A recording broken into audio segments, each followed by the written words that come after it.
సౌందర్యలహరి 3వ శ్లోకం. ఈ శ్లోకం పఠనం వల్ల ఉపయోగాలు. అజ్ఞానం తొలగించడానికి విద్యాభ్యాసం చేసేవారు జపిస్తారు. బుద్ధి చైతన్యం పెరగడానికి, దరిద్ర నివారణ కోసం, సంసార సమస్యల నుంచి రక్షణ కోసం, ఆధ్యాత్మిక సాధనలో పురోగతి కోసం ఈ శ్లోకాన్ని పఠిస్తారు. శ్లోకం.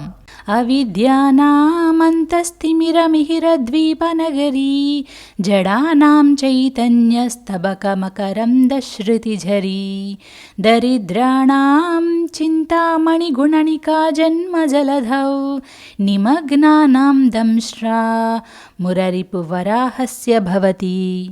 ఈ శ్లోకంలోని మొదటి లైన్కి అర్థం: అజ్ఞానుల హృదయంలోని అంధకారాన్ని తొలగించి సూర్యుడు వెలిగే నగరంలా అమ్మ అనుగ్రహం ఉంటుంది.